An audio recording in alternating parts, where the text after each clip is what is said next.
स्वागत है आप सभी का फिर से Vijay Singh study group channel में। मैं विजय सिंह और फ्रेंड्स लक्ष्मीकांत की पॉलिटी सीरीज अपनी कंटिन्यू है।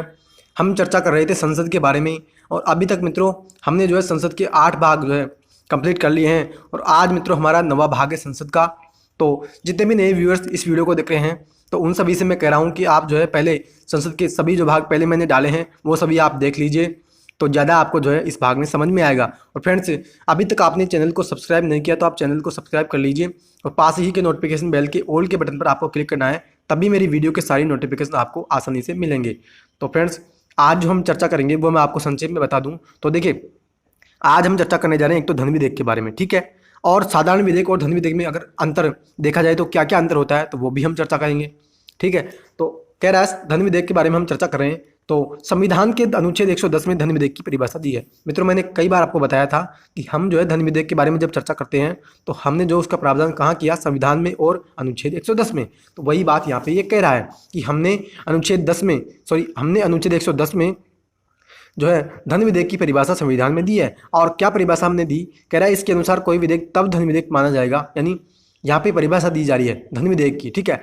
अगर आपको धन विधेयक के बारे में मतलब समझना है तो आप जो इस जो है परिभाषा से समझ सकते हो, और ठीक है, और ये परिभाषा जो है संविधान के द्वारा दी गई है। तो ये बात यहाँ कहना चाह रहा है। तो क्या कह रहा है कि अगर मान लो किसी कर का अधिरोपण उत्साधन परिहार परिवर्तन या विनियमन, यानी मान लो हमें जो है कोई टैक्स लगाना है, ठीक है, या हमें टैक्स में कोई कमी करनी है या हमें परिवर्तन टैक्स में करना है, तो इससे संबंधित अगर कोई भी बिल हम संसद में लेकर के आएंगे ना तो वो बिल जो है धन विधेयक कहलाता है। आप इस बात को सरल भाषा में ये समझ लीजिए, ठीक है। आगे कहता है कि केंद्र सरकार के द्वारा उधार लिए गए धन का विनिमय, यानी मान लीजिए केंद्र सरकार ने कोई पैसा उधार लिया था, ठीक है, और उस पैसे का हमें जो रेगुलेशन करना है, ठीक है, तो वो जो बिल हम लेकर के आएंगे वो बिल जो है धन विधेयक कहलाता है। आगे भारत की संचित निधि या आकस्मिकता निधि की अभिरक्षा ऐसी किसी निधि में धन जमा करना या उससे धन निकालना, यानी फ्रेंड्स भारत की जो संचित निधि है अनुच्छेद 266 के तहत हम जो है संचित निधि की बात करते हैं और आकस्मिकता निधि की हम बात करते हैं संविधान के अनुच्छेद 267 के तहत, ठीक है। तो उसी की यहाँ चर्चा कर रहे हैं कि जो भारत की संचित निधि है या फिर आकस्मिकता निधि, इन दोनों निधियों में अगर कोई हम धन जमा करते हैं या हम धन निकालते हैं तो इससे संबंधित कोई भी बिल होगा वो धन विधेयक कहलाएगा। आगे फ्रेंड्स कहता है कि भारत की संचित निधि से धन का विनियोग, वही बात की संचित निधि से हमें पैसा निकालना है। आगे भारत की संचित निधि पर भारत किसी व्यय की उद्घोषणा या इसी प्रकार के किसी व्यय की राशि में वृद्धि, यानी मित्रों भारत की जो संचित निधि है, ठीक है, और भारत की संचित निधि में जो भी पैसा है उस पैसे में जो कितना खर्च किया गया तो उससे जो है उस संबंध में हमें जो चर्चा करनी है तो उसके लिए हम जो बिल लेकर के आएंगे वो भी जो है धन विधेयक की कहलाएगा। और भारत की संचित निधि या लोक लेखे में किसी प्रकार के धन की प्राप्ति या अभिरक्षा या इनसे व्यय या इनका केंद्र या राज्य की निधियों का लेखा परीक्षण, यानी मित्रों भारत की संचित निधि का हमें जो ऑडिट करवाना है, ठीक है, या लोक लेखा जो निधि है उससे जो है किसी प्रकार का हमने खर्चा किया, इन संबंध में हम जो है बिल ला के आते हैं वो होता है धन विधेयक। और उपरोक्त विनिर्दिष्ट किसी विधेयक विषय का आनुषंगिक कोई विषय, ठीक है। आगे कहता है कि कौन से ऐसे कारणों के आधार पर हम जो किसी बिल को धन विधेयक नहीं मानेंगे, तो कह रहा है जुर्माना या अन्य धनीय शास्तियों का अधिरोपण, यानी मित्रों अगर मान लीजिए हम जो है किसी के ऊपर जुर्माना लगा रहे हैं या फिर हम जो है किसी के ऊपर पेनल्टी लगा रहे हैं, शास्ति का मतलब होता है पेनल्टी, ठीक है, तो अगर हम किसी के ऊपर जुर्माना या पेनल्टी लगा रहे हैं और इसके लिए हम धन विधेयक और ठीक है और इसके लिए हम सदन में बिल लेकर के आ रहे हैं तो हम उसको जो है धन विधेयक नहीं कहेंगे, ठीक है।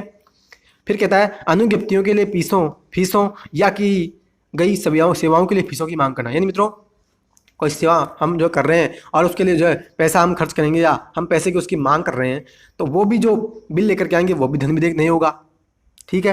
किसी स्थानीय प्राधिकारी या निकाय के द्वारा स्थानीय प्रायोजनों के लिए किसी कर के अधिरोपण उत्साधन परिहार परिवर्तन या विनियमन, यानी मित्रों कोई स्थानीय प्राधिकारी है या कोई स्थानीय निकाय था, ठीक है, यानी कोई स्थानीय प्राधिकारी या कोई जो है निकाय है तो उसके लिए मान लीजिए कोई निकाय जो है वो जो टैक्स का अधिरोपण कर रहा है, यानी टैक्स लगा रहा है या टैक्स कम कर रहा है, उसके लिए जो बिल लेकर के आएंगे वो भी धन विधेयक नहीं होगा। तो फ्रेंड्स ये मैंने आपको समझाया सरल भाषा में कि कौन से आधार पर हम जो है किसी विधेयक को धन विधेयक कहते हैं और कौन से कारणों के आधार पर हम किसी विधेयक को धन विधेयक नहीं कह सकते, ठीक है, आपने जो आसान भाषा में समझा। और फ्रेंड्स आगे यहाँ पे चर्चा की जा रही है कि धन विधेयक और साधारण विधेयक में अंतर क्या क्या होता है, ठीक है। कई बार हमारे संदर्भ में आया है जो है स्टडी के दौरान कि साधारण विधेयक क्या होता है, धन विधेयक क्या होता है। वैसे साधारण विधेयक के बारे में मैं आपको जो समझा चुका हूँ, लेकिन यहाँ पे धन विधेयक की जो विशेष चर्चा की जाती है ना तो फिर दोनों में अंतर देखा जाता है, ठीक है। तो जो हम अंतर देखेंगे तो कह रहा है कि साधारण विधेयक, यानी साधारण विधेयक के बारे में पहले कहा जा रहा है कि साधारण विधेयक जो होता है ना उसे लोकसभा या राज्यसभा में कहीं भी हम ला सकते हैं। ठीक है, आप इस बात को समझ लीजिए। और मित्रों, ये जो चार्ट है ना, बहुत ही इंपॉर्टेंट चार्ट है, आप इस बात को समझ लीजिएगा। एक एक जो है, यानी एक एक जो प्रावधान यहाँ पे बताया गया है, ठीक है, वो सभी आपको जो है स्पष्ट रूप से याद होने चाहिए। ठीक है, तो कह रहा है कि साधारण विधेयक जो होता है ना, यानी साधारण विधेयक कौन सा, जो धन विधेयक नहीं है वो साधारण विधेयक होता है। तो जो साधारण विधेयक होता है वो हम लोकसभा में भी ला सकते हैं और राज्यसभा में भी ला सकते हैं। ठीक है, आप इस बात को समझ लीजिए। और जो धन विधेयक होगा वो केवल और केवल लोकसभा में ही लाया जाएगा। आप इस बात को जो है स्पष्ट रूप से याद रख लीजिएगा। जो धन विधेयक होता है, बहुत बार एग्जाम्स में पूछा जाता है, साधारण विधेयक तो जो है कम ही पूछा जाता है जो है इसके बतौर, लेकिन धन विधेयक जो होता है ना, बहुत इंपॉर्टेंट होता है। एक तो हम जो है अनुच्छेद 110 की बात करते हैं, पहली बात तो मैंने आपको बता दी। दूसरी कि धन विधेयक जो होता है वो हम केवल और केवल लोकसभा में ही ला सकते हैं, केवल और केवल लोकसभा में ही ला सकते हैं। आप इस बात को ध्यान रख लीजिए। ठीक है, आगे कहता है जो साधारण विधेयक होता है उसको जो है कोई मंत्री भी ला सकता है या कोई गैर सरकारी सदस्य भी ला सकता है। और मित्रों, मंत्री या गैर सरकारी विधेयक की मैंने आपसे जो है पिछले अध्याय में, यानी पिछला जो संसद के पार्ट थे उसमें आपसे चर्चा कर सका हूँ। और मैं यह समझ रहा हूँ कि आप जो है इस बारे में जानते हैं कि गैर सरकारी सदस्य कौन होता है और जो है सरकारी सदस्य कौन होता है। तो कह रहा है कि जो साधारण विधेयक होता है ना, वो मंत्री भी ला सकता है और गैर सरकारी सदस्य भी ला सकता है। ठीक है, और जो धन विधेयक होगा वो केवल और केवल मंत्री ही लाएगा। और कहाँ पे? लोकसभा में। मैंने आपको पहले भी बताया। ठीक है, जो धन विधेयक होगा वो केवल मंत्री ही लाएगा लोकसभा में। आप इस बात को याद रखिए। फिर साधारण विधेयक होगा वो जो है हम जो है बिना राष्ट्रपति की सहमति के भी ला सकते हैं। यानी हमें अगर साधारण विधेयक लाना है तो राष्ट्रपति से हमें जो कोई पूछने की बात, यानी पूछना हमें नहीं होगा। ठीक है, और जो धन विधेयक होगा वो हम पहले राष्ट्रपति को बताएंगे कि भैया हम जो है धन विधेयक लेकर के आ रहे हैं लोकसभा में और आपको जो है इस बारे में हम अवगत करा रहे हैं। कह रहा है ना कि इससे सिर्फ राष्ट्रपति की संस्तुति से ही पुरस्कृत किया जा सकता है। ठीक है, आगे फ्रेंड्स ये कहता है कि इसे राज्यसभा के द्वारा संशोधित या अस्वीकृत किया जा सकता है। किसको? साधारण विधेयक को। यानी साधारण विधेयक को राज्यसभा संशोधित भी कर सकती है और अस्वीकार भी कर सकती है। ठीक है, और जो धन विधेयक होगा उसमें राज्यसभा किसी भी प्रकार का संशोधन नहीं कर सकती और ना ही उसको जो है अस्वीकृत कर सकती है। यानी मित्रों, न तो राज्यसभा धन विधेयक में कोई संशोधन कर सकती है और न उसको जो है अस्वीकार कर सकती है। यानी आगे इसका संदर्भ भी आएगा, मैं यहाँ संक्षेप में चर्चा कर दूं कि यानी कि आगे ही बताया जा रहा है। तो ठीक है, हम आगे बात कर लेंगे। तो देखिए आगे कहता है इसे राज्यसभा अधिकतम 6 माह के लिए रोक सकती है। यानी जो साधारण विधेयक होगा ना उसको राज्यसभा ज़्यादा से ज़्यादा 6 महीने तक रोक सकती है। अगर 6 महीने से ज़्यादा उसने रोका, यानी 6 महीने, मान लीजिए कि कोई साधारण विधेयक लाया, लोकसभा ने पास किया, राज्यसभा में गया, राज्यसभा ने 6 माह तक रोक लिया। ठीक है, 6 माह तक तो रोक सकती है। 6 माह से ज़्यादा, मान लीजिए 6 माह से ज़्यादा एक दिन भी उसने रोका ना, तो फिर लोकसभा क्या समझेगी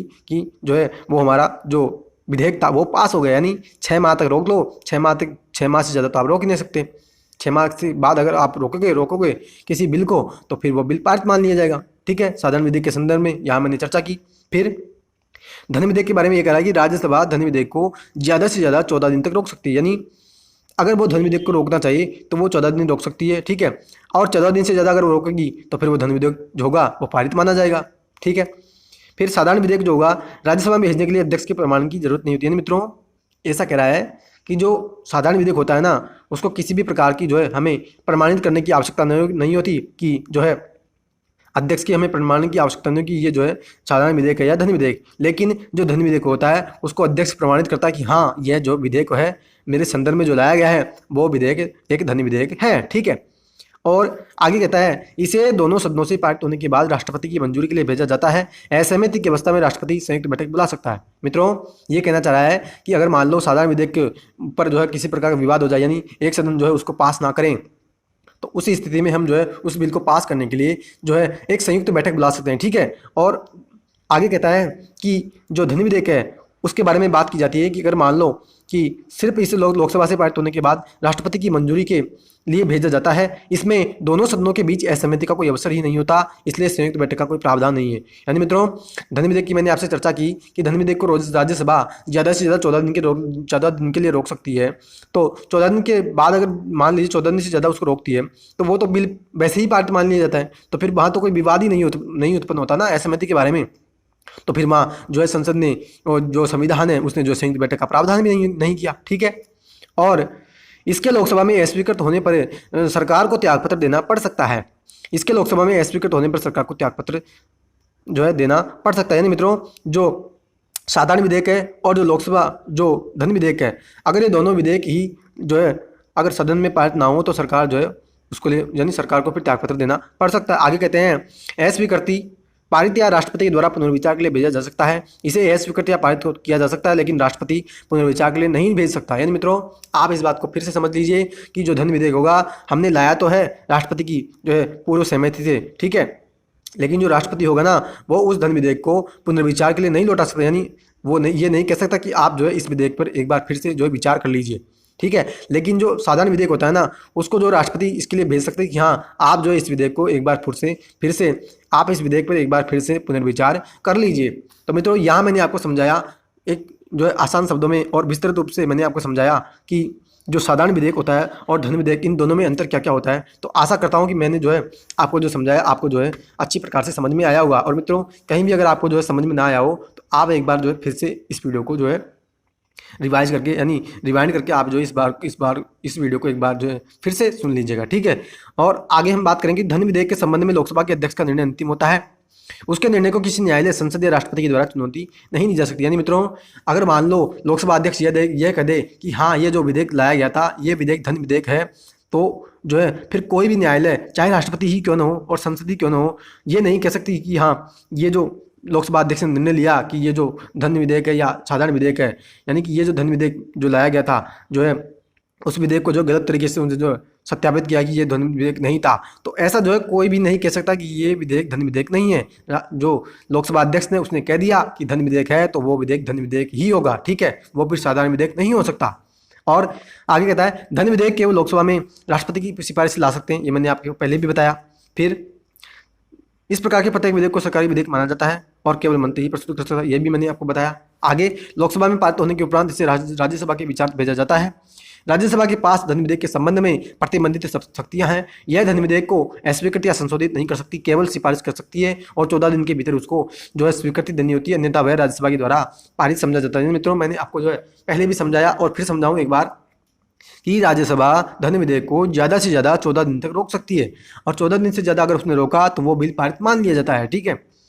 आगे कहता है राज्यसभा के लिए आवश्यक नहीं होता, लोकसभा के लिए आवश्यक नहीं होता कि वह राज्यसभा की सिफारिशों को स्वीकार करे। यानी मित्रों ये कहना चाह रहा है कि जो राज्यसभा होगी वो क्या करेगी, मान लीजिए उसने ये कहा कि आप जो भैया इस धन विधेयक में जो प्रोविजन लाए हो ना, यानी राज्यसभा को कोई ऐसा लगा कि कोई प्रोविजन जो है सही नहीं है और उसने क्या किया संशोधन के लिए उसको जो है लोकसभा को सिफारिश की। अब लोकसभा जो है ये मानने के लिए बाध्य नहीं है कि वो जो है उसकी सिफारिश को मानेगी कि हाँ जो आपने कह दिया तो हम जो इसमें संशोधन कर देंगे। लोकसभा को ये अधिकार है कि वो चाहे तो माने उसको या चाहे ना भी माने, ठीक है। आगे फ्रेंड्स अब बात कर रहे हैं, कह रहा है यदि लोकसभा किसी प्रकार की सिफारिश को मान लेती है तो फिर इस संशोधित विधेयक को दोनों सदनों के द्वारा संयुक्त रूप से पारित माना जाता है। यानी मान लो राज्यसभा ने कहा था कि आप जो इस संशोधन को यानी आप इस बात को या इस प्रावधान को संशोधन कर दीजिए और लोकसभा ने भी इस बात को मान लिया और जो है उसमें संशोधन भी कर दिया, तो फिर मित्रों वो जो बिल होता है ना धन विधेयक वो फिर पारित मान लिया जाता है। लेकिन यदि लोकसभा किसी प्रकार की सिफारिश को नहीं मानती तो फिर इसे मूल रूप में दोनों सदनों के द्वारा संयुक्त रूप से माना जाता है। यानी मित्रों अगर वो फिर सिफारिश मानती नहीं है तो भी वो जो बिल होता है वो भी तब भी पारित माना जाता है। यानी दोनों ही परिस्थितियों में वो बिल पारित माना जाएगा। कह रहा है यदि राज्यसभा इस विधेयक को 14 दिन तक वापस नहीं करती तो वह दोनों सदनों के द्वारा पारित समझा जाता है। और धन विधेयक के संबंध में राज्यसभा की शक्ति काफ़ी सीमित है। दूसरी ओर साधारण विधेयकों के मामले में दोनों सदनों को समान शक्ति हमने दी है। यानी मित्रों फिर वही बात आ रही है कि राज्यसभा ज़्यादा से ज़्यादा 14 दिन तक विधेयक को रोक सकती है। और आगे कहता है कि राज्यसभा के लिए हमने जो है कुछ प्रतिबंधित शक्तियाँ दी, यानी राज्यसभा को जो है लोकसभा से हमने कम शक्तियाँ दी है। आगे कह रहा है कि जो साधारण विधेयक होता है ना उस साधारण विधेयक की स्थिति में तो राज्यसभा और लोकसभा दोनों के पास जो समान शक्तियाँ हमने दी है। आगे मित्रों कह रहा है अंततः जब धन विधेयक को राष्ट्रपति को प्रस्तुत किया जाता है तो वह या तो इस पर स्वीकृति दे देता है या इसे रोक कर रख सकता है, लेकिन वह पुनर्विचार के लिए इसको नहीं भेजता। और वो जो है मैंने आपको बात पहले ही बता दी, ठीक है। आगे फ्रेंड्स हमारा ये कंप्लीट हुआ कौन सा धन विधेयक के बारे में हमने चर्चा की विस्तृत रूप से और आसान भाषा में मैंने आपको समझाने की जो है भरपूर कोशिश की। अब हम चर्चा कर रहे हैं वित्त विधेयक के बारे में। यानी धन विधेयक और वित्त विधेयक ये मित्रों दोनों अलग अलग होते हैं और इसकी हम जो है विस्तृत रूप से यहाँ चर्चा करेंगे कि वित्त विधेयक क्या होता है। धन विधेयक की मैंने परिभाषा आपको बता दी है, संविधान ने जो उसकी परिभाषा निश्चित की है 110 में, संविधान के अनुच्छेद जो 110 है उसमें, ठीक है। और वित्त विधेयक की अब हम चर्चा कर रहे हैं संविधान के अनुच्छेद 117 के तहत, ठीक है। कह रहा है साधारणतया वित्त विधेयक उस विधेयक को कहते हैं जो वित्तीय मामलों जैसे राजस्व व्यय से संबंधित होता है। इसमें आगामी वित्तीय वर्ष में किसी नए प्रकार के कर लगाने या कर में संशोधन आदि से संबंधित विषय शामिल होते हैं। वित्त विधेयक 3 प्रकार के होते हैं, धन विधेयक, वित्त विधेयक, वित्त विधेयक सेकंड। ठीक है, यानी मित्रों आप इस बात को समझ लीजिए कि धन विधेयक है ना, वो भी वित्त विधेयक ही होता है। यानी धन भी तो वित्त के अंतर्गत ही तो आता है ना धन विधेयक, यानी धन जो होता है वो भी तो पैसों के अंतर्गत ही आता है। तो इसी कारण से जो है धन विधेयक वित्त विधेयक के अंदर ही आता है। ठीक है, और ये कह रहा है कि जो धन विधेयक के बारे में मैंने आपको बताया था कि किसी कर का करारोपण, अध्यारोपण या उत्सर्जन या परिहार या विनियमन करना या भारत की संचित निधि से पैसा को निकालना या भारत की जो आकस्मिक निधि है उसमें जो है पैसा निकालना या संचित निधि से धन का विनियोग, ये सभी बातें मैंने आपको बताई थी धन विधेयक के बारे में। ठीक है, तो यहाँ पे अलग बात कही जा रही है वित्त विधेयक के बारे में। क्या कि वित्त विधेयक क्या होगा, कौन सा होगा कि जो वित्तीय मामलों से संबंधित होगा। कौन से? राजस्व लगाने यानी रेवेन्यू से संबंधित या किसी भी प्रकार के खर्चे से संबंधित होगा। ठीक है, और इसमें क्या बात कह रहे हैं कि मान लीजिए कोई नया वित्त वर्ष शुरू हो रहा है और हम जो है उसमें कोई टैक्स की जो है वृद्धि करना चाहते हैं या टैक्स में जो है संशोधन करना चाहते हैं, तो वो उसको संशोधन करने के लिए जो बिल लेकर के आएंगे ना हम संसद में, वो बिल हम फिर वित्त विधेयक के रूप में लेकर के आएंगे, न कि धन विधेयक के रूप में। ठीक है, आप इस बात को साधारणतया और आसान शब्दों में समझ लीजिए। और कह रहा है कि धन विधेयक तो हम अनुच्छेद 110 के तहत लाते हैं, वित्त विधेयक लाते हैं 117 जो है 1 के तहत, और वित्त विधेयक सेकंड जो लाते हैं वो 117 3 के तहत। फिर कहता है इस वर्गीकरण के अनुसार सभी धन विधेयक वित्त विधेयक की श्रेणी में आते हैं। मित्रों मैंने पहले भी आपको बताया और अभी बताया कि धन विधेयक जो है वित्त विधेयकों के अंतर्गत ही आते हैं। यद्यपि सभी धन विधेयक वित्त विधेयक तो होते हैं परंतु सभी वित्त विधेयक धन विधेयक नहीं होते। मित्रों ये बात बहुत इंपॉर्टेंट और जटिल बताई जा रही है, लेकिन आप सरल भाषा में इस बात को समझ लीजिए कि मैंने आपको फिर बताया कि जो धन विधेयक होगा ना, यानी धन जो होता है वो भी तो पैसों के अंदर ही आता है। इस कारण से धन विधेयक वित्त विधेयक की श्रेणी में आता है।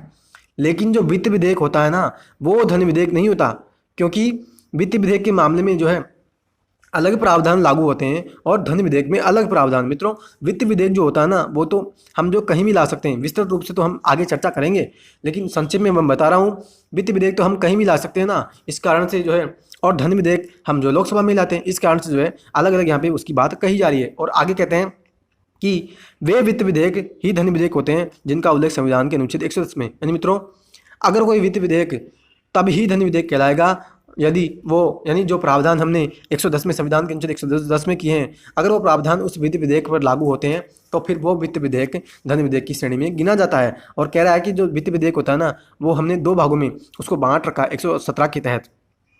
और कह रहा है धन विधेयक को लोकसभा अध्यक्ष द्वारा धन विधेयक के रूप में प्रमाणित किया जाता है। मित्रों मैंने अभी जो है धन विधेयक के बारे में विस्तृत रूप से आपको बताया था। और अब हम चर्चा कर रहे हैं वित्त विधेयक पहले के बारे में, यानी वित्त विधेयक फर्स्ट। कह रहा है कि वित्त विधेयक फर्स्ट वह विधेयक है जिसमें अनुच्छेद 110 में उल्लिखित सभी मामले होते हैं। यानी मित्रों फिर वही बात, आप इस बात को ऐसे समझिए कि धन विधेयक और वित्त विधेयक दोनों एक ही हैं। यही बात कहना चाह रहा है यहाँ पे सरल भाषा में। आप यहाँ पे ये समझ लीजिए कि वित्त विधेयक जो फर्स्ट होता है ना वो उसमें वो सभी मामले शामिल होते हैं। कौन से? जो मैंने आपको गिनाए थे 110 में, संविधान के अनुच्छेद 110 में, अनुच्छेद 110 में, और धन विधेयक के बारे में अभी आपसे मैंने चर्चा की थी।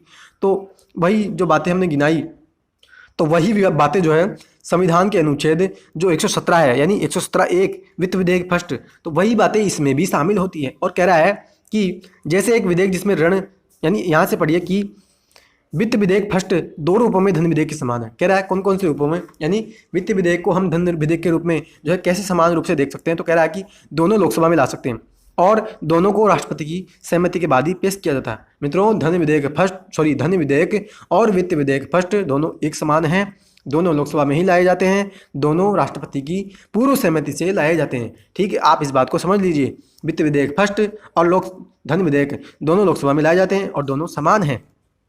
आगे कहता है कि वित्त विधेयक फर्स्ट करें कि अन्य सभी मामलों में वित्त विधेयक फर्स्ट वह विधेयक है जिसे उसी प्रकार व्यक्त किया जाता है जिस प्रकार से साधारण विधेयक। यानी मित्रों इन 2 मामलों के अलावा अन्य सभी जो है प्रावधानों के रूप में हम देखें तो वित्त विधेयक फर्स्ट जो है साधारण विधेयक के रूप में जाना जाता है। मित्रों आप जो है आपको इस बात को समझने में बहुत दिक्कत आ रही होगी, मैं फिर समझा दूँ साधारण भाषा में कि जो धन विधेयक होता है ना और जो वित्त विधेयक फर्स्ट होता है दोनों एक समान होते हैं। कैसे?